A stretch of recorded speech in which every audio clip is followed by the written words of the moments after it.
Hi guys, welcome to channel. इस video में बात करेंगे आईसीएआई की यूनिट स्कीम के बारे में, लेकिन उससे पहले कुछ बातें करेंगे जो आपको समझनी चाहिए।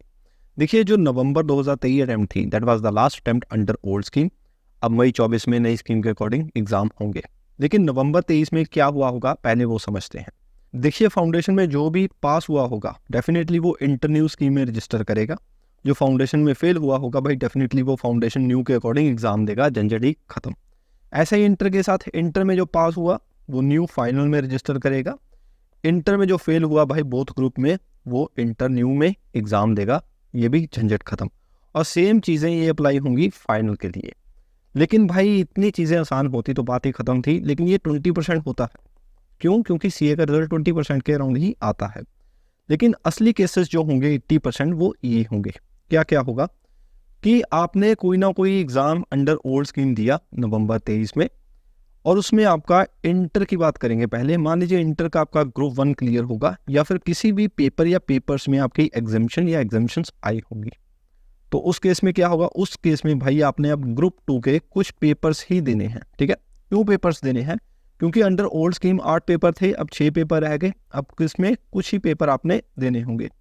अगर सेकंड ग्रुप की बात करें, सर सेकंड ग्रुप आपका मान लीजिए क्लियर हो गया अंडर ओल्ड स्कीम, और या फिर किसी भी पेपर या पेपर में आपकी एग्जामिशन आ गई, तो अभी आपने ग्रुप 1 के कुछ ही पेपर्स देने होंगे। तो सर ये सभी चीज़ें जो पार्शल आपने पेपर्स देने हैं, ये फाइनल पर भी एप्लीकेबल होंगी। अब ये जो आपने पार्शल पेपर देने हैं, इसके लिए आईसीएआई ने आपके लिए भाई यूनिट स्कीम को इंट्रोड्यूस किया है। ऐसा नहीं यूनिट स्कीम अभी अभी आई है, पहले भी होती थी। लेकिन उससे पहले हम एग्ज़ाम फॉर्म की बात कर लें। जब आप एग्ज़ाम फॉर्म भरेंगे तो आपको third window, that is exam centre and fee detail में, आपको रीजन के साथ ना यूनिट सेलेक्ट करना होगा कि आपने कौन से यूनिट में एग्जाम देने हैं। अब इसमें यूनिट 1, 1A, 1B, 2, 2A ऐसे यूनिट्स होंगे। तो आपको कौन सा यूनिट एप्लीकेबल है उसकी भी हम इसमें डिटेल में चर्चा करेंगे कि आपको कौन सा यूनिट एप्लीकेबल है। आइए शुरू करते हैं।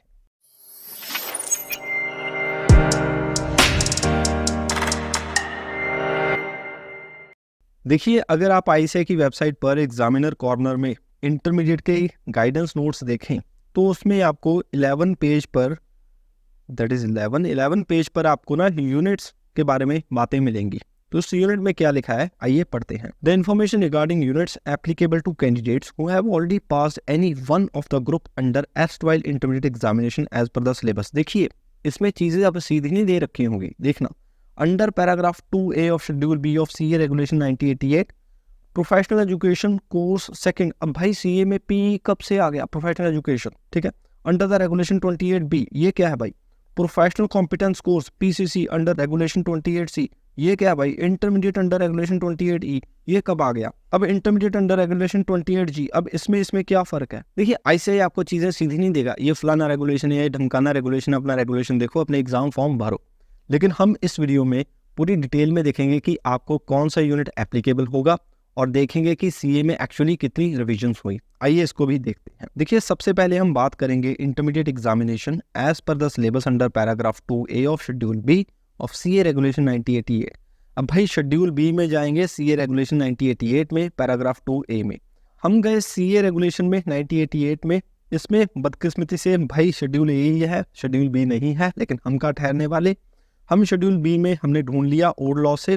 तो शेड्यूल बी का पैराग्राफ 2A, तो 2 देखेंगे, to become eligible for membership. सबसे पहले बात आती है मेंबरशिप की, कि अगर हम मेंबरशिप के लिए एलिजिबल हैं, of the institute and overseas citizen of India. Okay, मतलब ओसीआई की बात हो रही है, ओवरसीज सिटीजन ऑफ इंडिया की, ठीक है, नॉर्मल बंदे की बात नहीं हो रही। अच्छा, उसके बाद हैविंग चार्टर्ड अकाउंटेंट और सर्टिफाइड पब्लिक अकाउंटेंट क्वालिफिकेशन, मतलब सीए भी होना चाहिए, सर्टिफाइड पब्लिक अकाउंटेंट होना चाहिए। उसने मेंबरशिप लेनी है तो फर्स्ट लेवल का टेस्ट ये दे, उसको मेंबरशिप मिल जाएगी। कहने का मतलब भाई ये ओवरसीज सिटीजन ऑफ इंडिया का है, तो एज अ स्टूडेंट ये हमारे लिए इतना काम का नहीं है। आगे बढ़ते हैं, ठीक है। ये आपका खत्म 2A शेड्यूल बी का।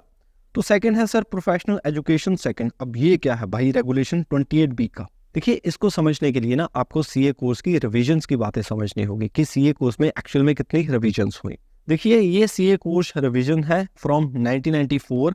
इससे पहले का भाई मुझे एक्चुअल में मिला नहीं, क्योंकि 1994 से ही रेलेवेंट है, मैंने 1994 से ही निकाला, ठीक है। देखिए, 1994 से पहले सीए में जो एंट्रेंस एग्जाम था वो फाउंडेशन का एग्जाम था। तो सर फाउंडेशन तो आज भी चल रहा है। नहीं भाई, ये जो फाउंडेशन है ये 2017 में आया था। इससे पहले 1994 से पहले ही फाउंडेशन चलता था।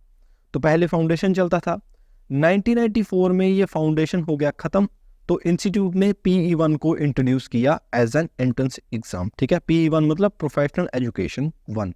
अब इसके बाद 2002 में दोस्तों PE सेकंड आया, जिसकी बात इंस्ट्रक्शन में ICAI ने की हुई है। PE सेकंड कैसे आया सर? रेगुलेशन 28A और B के जरिए एज एन इंटरमीडिएट एग्जाम आया। अगर आप इंस्ट्रक्शन देखें तो इंस्ट्रक्शन में आपको प्रोफेशनल एजुकेशन रेगुलेशन 28B की बात की गई थी, तो ये 28A एंड B के जरिए ही आया था, professional education as an intermediate exam. ठीक है, तो 2002 में जो CA का स्ट्रक्चर बना था, दैट इज फर्स्ट स्टेज जो थी दैट इज PE1 जो 1994 में इंट्रोड्यूस हुई। सेकंड स्टेज जो नई आई थी PE सेकंड, और फाइनल तो फाइनल थी और बीच में आर्टिकलशिप थी। इसके बाद दोस्तों 2006 में आता है मेजर चेंज। 2006 में इंट्रोड्यूस होता है CPT ने रिप्लेस किया PE1 को, और जो सेकंड स्टेज थी उसको रिप्लेस किया सर प्रोफेशनल कॉम्पिटेंस कोर्स को, यानी कि PCC आया भाई। अब स्टेज क्या बनती है? अब स्टेज बनती है कि सर PE1 की जगह CPT ने ले ली, PE सेकंड की जगह PCC ने ले ली, और फाइनल तो फाइनल था और बीच में आर्टिकलशिप थी। अब ये PCC आया कैसे? PCC आया सर रेगुलेशन 28C से। अगर आप इंस्ट्रक्शन में देखें तो इंस्ट्रक्शन में आपको ये देखें professional competence course under regulation 28C। ठीक है, तो ये वाला PCC कोर्स था। ये कब आया सर? 2006 में आया जब CPT आया था। इसके बाद दोस्तों ICAI ने 2008 में फिर से मेजर चेंज किया, PCC को बदल दिया sir IPCC, that is integrated professional competence course via regulation 28D and E। अगर आप देखें मेरे भाई इंस्ट्रक्शन में तो आपको 28E में जो मिलेगा intermediate IPC under regulation 28E, ये एक्चुअल में बात हो रही है 2008 में जो IPCC आया था उसकी। 2008 में जो CA का स्ट्रक्चर था भाई, CA कोर्स का स्ट्रक्चर था, फर्स्ट स्टेज आपकी CPT जो 2006 में इंट्रोड्यूस किया गया था, ये तो चल नहीं था। PCC को रिप्लेस कर दिया सर IPCC ने, that is integrated professional competence course. ICAI बोला था कि हमने ग्लोबलाइज करने के लिए ये स्टेप लिया है, ओवरऑल स्कीम को जो चेंज किया है उसके लिए। तो 2008 में जो CA का स्ट्रक्चर था भाई ये था। भाई 2008 के बाद जो मेजर चेंज था दैट इज इन 2017। भाई 2017 में टेंटन फाउंडेशन भाई लौट के बुद्धू घर को आए। जो फाउंडेशन 1994 से पहले चलता था अब वो 2017 में वापस आ गया। भाई ऑब्वियसली बात है अंदर का कंटेंट और होगा, लेकिन हाँ फाउंडेशन वापस आ गया। Introduction of foundation and intermediate, हम बात इंटरमीडिएट की कर रहे हैं। तो इंटरमीडिएट आया भाई IPCC को जिसने बदल दिया intermediate via regulation 28F and G। अब जो इंस्ट्रक्शन में इंटरमीडिएट की बात हो रही है, इंटरमीडिएट अंडर रेगुलेशन 28G, वो एक्चुअल में इसकी बात हो रही है। ये इंटरमीडिएट की बात हो रही है जो 2017 में इंट्रोड्यूस किया गया। सर 2017 में जो CA स्ट्रक्चर था वो कैसे बना? अब CPT खत्म हो गया भाई, CPT की जगह फाउंडेशन ने ले ली। IPCC खत्म हो गया, IPCC की जगह इंटरमीडिएट ने ले ली। फाइनल तो फाइनल था और बीच में आर्टिकलशिप थी। अब सर उसके बाद 2023 में आई फिर से एक नई स्कीम। उस स्कीम में जो मेन फोकस था इंटरमीडिएट लेवल पर दैट इज आर्टिकलशिप, और जो पेपर रिड्यूस हुए हैं 8 से 6 वो थे। अब इसमें जो इंटरमीडिएट था वो वही था intermediate regulation under 28F and G, 28F and G। तो इसकी स्ट्रक्चर पर भी कोई खास फर्क नहीं पड़ा। मतलब जब भी 28F एंड G की बात होगी तो जाहिर सी बात है जो नई स्कीम के अंदर आपका इंटरमीडिएट है उसकी ही बात होगी। अब इंस्ट्रक्शन में इसको देखिए इंटरमीडिएट अंडर रेगुलेशन 28G, तो मतलब आपके करंट रेगुलेशन की ही बात की जा रही है। अब समझते हैं भाई हम यूनिट को, ठीक है, अब समझना आसान होगा। देखिए सबसे पहले हम सिनेरियो देखेंगे। ये सिनेरियोज हैं, ये आपका कोर्स है जो आपने पास किया है, ये आपका ग्रुप है जो आपका ऑलरेडी पास्ड है, ये यूनिट है जो आपका ऑलरेडी पास्ड होगा। ठीक है, ये जो यूनिट है जो आपको एप्लीकेबल होगा, ये पेपर्स होंगे जो आपने गिवन है, पेपर्स टू बी गिवन। अब देखिए कोर्स देखें तो ये सबसे पहले शेड्यूल बी वाला भाई जिसको एप्लीकेबल है वो करे। उसके बाद PE सेकंड, PCE ही PCC है। देखिए मैंने आपको सब कुछ बता दिया, जैसे शेड्यूल बी वाला बता दिया, PE सेकंड बता दिया, PCC बता दिया, IPCC बता दिया, इंटर 17 वाला बता दिया, इंटर 23 वाला भी बता दिया, और ये भी बता दिया इन दोनों के जो शेड्यूल हैं भाई रेगुलेशन है वो दोनों सेम है। लेकिन जो करंट स्टूडेंट हैं उनकी मैं बात ज़रूर करूंगा। देखिए अगर इंटरमीडिएट वालों की बात करें तो उनका 12th पेज पर 10th पॉइंटर है, इसकी बात करते हैं। 10th पॉइंटर में आपका इंटरमीडिएट अंडर रेगुलेशन 28G है। इसमें भाई सबसे पहले बात करें, ये आपका पास था, यूनिट ऑलरेडी पास है, यूनिट एप्लीकेबल है, पेपर 2 भी गिवन है। इसमें आपने फर्स्ट ग्रुप पास कर लिया। अब फर्स्ट ग्रुप में आपने क्या क्या पास किया, that is account, law, cost, tax, ये 4 पेपर आपने पास कर लिए। और न्यू इंटर में भाई 6 के 6 पेपर हैं। अब कायदे के हिसाब से आपको कितने पेपर देने चाहिए, आइए बात करते हैं। देखिए, अकाउंट से आपका अकाउंट खत्म, ठीक है, लॉ से आपका लॉ खत्म, कॉस्ट से आपका कॉस्ट खत्म, टैक्स से आपका टैक्स खत्म।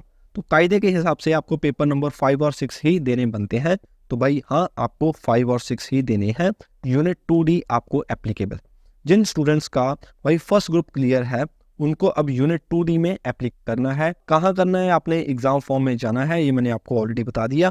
यहाँ पर आपने यूनिट्स में 2D सिलेक्ट करना है। ये देखिए, यूनिट 2D पेपर नंबर 5 और 6 आपको एप्लीकेबल है, ठीक है। आगे बात करें इंटरमीडिएट का अंडर रेगुलेशन 28G, जिनका सेकंड ग्रुप क्लियर है भाई, जिनका सेकंड ग्रुप क्लियर है, जाहिर सी बात है उसने advance account, audit, EISM and FME को निकाला होगा। ये 4 पेपर उन्होंने निकाले होंगे।